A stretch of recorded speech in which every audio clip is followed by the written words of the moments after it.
გამარჯობა, მე ირაკლი ვარ, არაბულის სურსათესუნებლობის სპეციალისტი. თქვენი მოყოფებით ჩემი YouTube არხზე. თანამ დავიწყებთ ყურებას ვიდეოს, გთხოვთ გამოიწეროთ ჩვენი არხი და კომენტარებში დაგვიწეროთ ის თემები, რომლებზეც გსურთ YouTube-ის ვიდეოს გაკეთება და უფრო მეტი ინფორმაციის მიღება.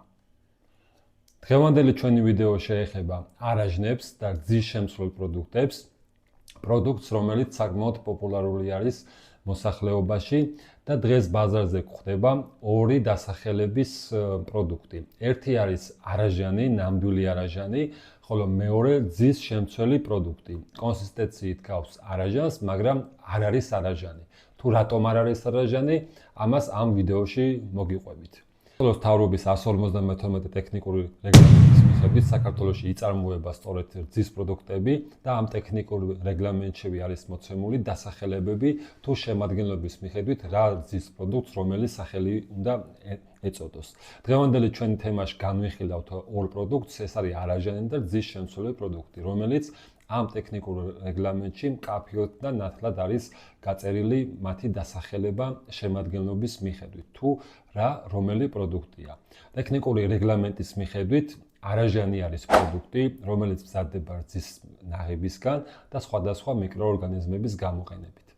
ისეთი არაჟანი, რომელიც შემადგენლობაშიც მითითებულია, რომ ის არის დამზადებული აღდგენილი თუ ნედლი გზით და ნაღების კარაქით, მხოლოდ ესეთ პროდუქტს ეწოდება არაჟანი. ან როდესაც ეტიკეტზე მოხმარებელი ხედავს სიტყვას არაჟანს, მის შემადგენლობაში უნდა იყოს გამოყენებული აუცილებლად ნაღების კარაქი და არა მცენარეული ცხიმები.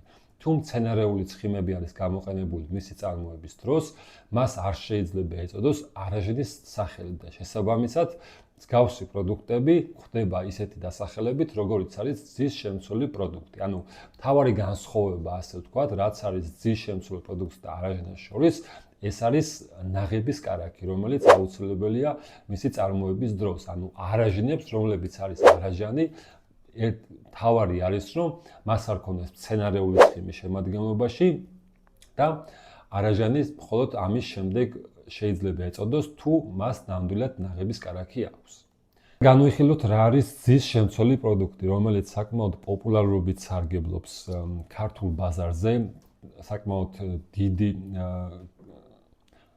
პოპულარობით სარგებლობს ქართულ ბაზარზე და მოხმარებლის უმეტესობა, ალბათ, ჩემი აზრი ასეთია და ალბათ თქვენც მასე ფიქრობთ, რომ ამ პროდუქტებს ყიდულობს არაჟნის სახელით. ანუ გონია უმეტესობას, რომ ეს არის არაჟანი, მაგრამ ეს არ არის არაჟანი, ეს სამი პროდუქტი, ეს სამივე პროდუქტი არის გზის შემცველი პროდუქტი. სამი პროდუქტი ანუ რაც გვაქვს აქ, ეს არის გზის შემცველი პროდუქტი. ტექნიკური რეგლამენტის მიხედვით გზის შემცველი პროდუქტი არის ისეთი პროდუქტი, რომელიც შეიძლება შეიცავდეს რძეს, მაგრამ მის წარმოების დროს მისი ცილა და ცხიმი ნაცვლად გამოყენებულია სხვადასხვა მცენარის ცხიმი. ანუ ამ შემთხვევაში არაჟანსგან განსხვავება ის არის, რომ ეს მზადდება მცენარეული ცხიმების გამოყენებით, სხვადასხვა მცენარეული ცხიმით, მაგალითად პალმის, სოიოს, რაფსის, რესუმზის და მრავალი დასახელების მცენარეული ცხიმი შეიძლება იყოს გამოყენებული ამის წარმოების დროს. ანუ ეს სამი დასახელების არის არაჟანი, რომელიც მზადდება როგორც აღდგენილი გზისგან, ისე ნედლი გზისგან და გამოყენებული არის ნაღების კარაქი და მას ეწოდება არაჟანი, რადგან მზადდება გზისგან, გზის ნაღებისგან, ხოლო ეს სამი პროდუქტი არის გზის შემცველი პროდუქტები, ანუ არაჟანი არ არის და ის მზადდება აღდგენილი გზისგან და სხვადასხვა მცენარეული ცხიმებისგან. სურსათის უვნებლობა არ არის მარტო ჯანმრთელობის დაცვა. სურსათის უვნებლობა ეს არის ინფორმაციის ქონა მოხმარებლებისთვის, რომ სწორი არჩევანი გააკეთონ და შეიძინონ ის პროდუქტი, რომელიც ნამდვილად მათ სურთ. როდესაც მომხმარებელს აქვს ინფორმაცია და სწორი ინფორმაცია, ის თვითონ გადაწყვეტს, შეიძინოს გზის შემცველი პროდუქტი თუ შეიძინოს არაჟანი. გზის შემცველი პროდუქტი ყოველთვის ცუდს არ ნიშნავს და არ ნიშნავს იმას, რომ ეს პროდუქტი არის აკრძალული, ან მისი წარმოება და რეალიზაცია აკრძალულია. როგორც საქართველოში, ისე მსოფლიოს ბევრ ქვეყანაში გზის შემცველი პროდუქტების წარმოება არის დაშვებული, შეიძლება უბრალოდ მთავარი არის, რომ მომხმარებელს სწორი ინფორმაცია მივაწოდოთ, არ შევიყვანოთ მომხმარებელი შეცდომაში, რადგან კანონმდებლობა იცავს როგორც მომხმარებლის ჯანმრთელობას, ასევე მის უფლებებს და მომხმარებელი არ უნდა მოვთხოვდეს პროდუქტის შეძენის დროს და მწარმოებელმა მაქსიმალურად სწორი ინფორმაცია უნდა მიაწოდოს. ამ შემთხვევაში, როდესაც ბაზარზე განთავსებულია ეტიკეტირებული პროდუქტი და სწორად არის ეტიკეტირებული, შედარებით მარტივია იმის გარჩევა, რომელი არის არაჟანი და რომელი არ არის, მაგრამ ბაზარზე ასევე გვხვდება ისეთი პროდუქტები, რომლებიც არის ეტიკეტის გარეშე, ძირითადად წონით შემთხვევაში იყიდება ეს არაჟანი არის ეს თუ რძის შემცველი პროდუქტი, მაგას ვერ გავიგებთ, იმიტომ რომ არ აქვს ეტიკეტირება.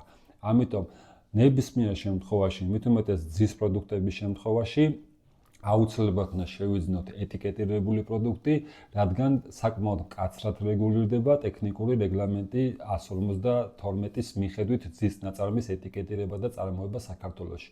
ამიტომ ყოველთვის უნდა ვეცადოთ, რომ ეტიკეტირებული პროდუქტი იყოს, რომ შემადგენლობა სწორად წავიკითხოთ და გავიგოთ რა პროდუქტი არის. როგორც არაჟნების შემთხვევაში, ასევე მაწონის შემთხვევაში იგივე წესი ვრცელდება, თუ მაწონის დამზადების დროს არის გამოყენებული მცენარეული ცხიმი, მას არ შეიძლება ეწოდოს მაწონი. იგივენაირად უნდა იყოს გამოყენებული მის შემადგენლობაშიც ნაღების კარაქი. ანუ თუ ნაღების კარაქი აქვს შემადგენლობაში, არის ნამდვილად რძის პროდუქტი, თუ მცენარეული ცხიმი აქვს შემადგენლობაში, ის არის რძის შემცველი პროდუქტი.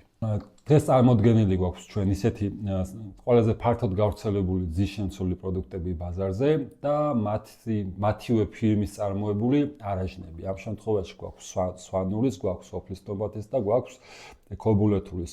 იგივენაირად ეს კომპანიები აწარმოებენ არაჟანსაც და აი განსხვავება რომ ნახოთ. ამ შეფუთვაზე არსად არ აწერია სიტყვა არაჟანი, ამას აწერია არაჟანი. ანუ ეს არის არაჟანი, ეს არის რძის შემცველი პროდუქტი. ორივე არის ერთი და იგივე ფირმის მიერ წარმოებული. ამ შემთხვევაშიც მარგო ეს არის ვიმბილდანის სოფლის ნოვათის წარმოებული, აწერია რომ რძის შემცველი პროდუქტი არის, ეტიკეტირება დარღვეული არ აქვს და პირიქით ყველაფერი წესრიგში აქვს და ასევე ამ ფირმის მიერ წარმოებული ნამდვილი არაჟანი.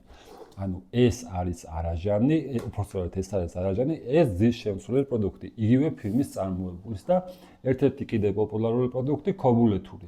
ამ შემთხვევაშიც ეს არაჟანი არ არის, არაჟანი არის ეს, იგივე ფირმის წარმოებული.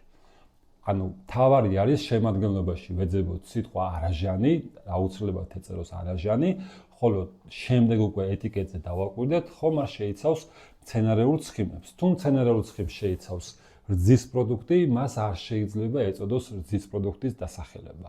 მხოლოდ უნდა შეიცადოს ცხოველურ ცხიმს, ამ შემთხვევაში ნაღების კარაქს. მოდით შევაჯამოთ საბოლოოდ და კიდევ ერთხელ გავიგოთ სწორი განმარტებები და სწორი დასახელებები ამ პროდუქტების. ეს სამი პროდუქტი, რომელიც წინ არის წარმოდგენილი, ესენი არ არის არაჟნები საქართველოს კანონმდებლობის შესაბამისად, რადგან დამზადებული არის მცენარეული ცხიმებით. შესაბამისად, მათ დასახელებაში არ აქვს სიტყვა არაჟანი.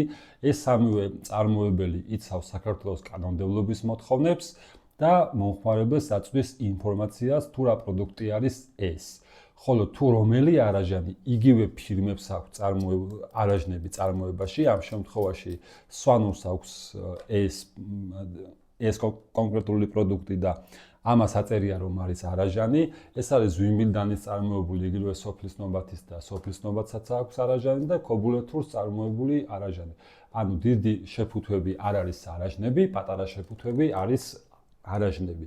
ყველაზე მარტივად რითაც შეგვიძლია გავარჩიოთ, ეს არის სახელში რძის პროდუქტის დასახელება ამ შემთხვევაში არაჟანი და ნამდვილად გვეცოდინება რომ ეს პროდუქტი არის არაჟანი, ხოლო შენ უკვე შემადგენლობას უნდა მივაქციოთ, რომ არ იყოს მასში მცენარეული ცხიმი შერეული და არ იყოს ეტიკეტირების წესი დარღვეული.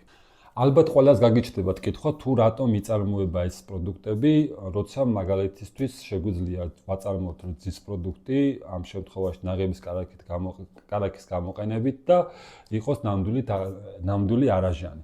ამ შემთხვევაში პასუხი მარტივია, ეს არის რომ იაფ ინგრედიენტები სჭირდება რძის შემცვლელი პროდუქტის წარმოებას, როგორც არის მაგალითად აღდგენილი რძე, იგივე რძის ფხვნილი და მცენარეული ცხიმები, რადგან ფასში საკმაოდ დიდი სხვაობა ნაღების კარაქს და მცენარეული ცხიმებს შორის, რომელიც მისი წარმოების დროს გამოიყენება, ამიტომ წარმოებელმა იაფი რომ დაუჯდეს ეს პროდუქტი, იყენებს აღდგენილი ძეს და მცენარეულ ცხიმებს და შესაბამისად ფასით შესაბამისია ამ პროდუქტების, საკმაოდ იაფი ღირს, საკმაოდ დიდი რაოდენობის და სწორედ ეს მასში შემავალი ინგრედიენტების გამო არის მისი სიიაფე.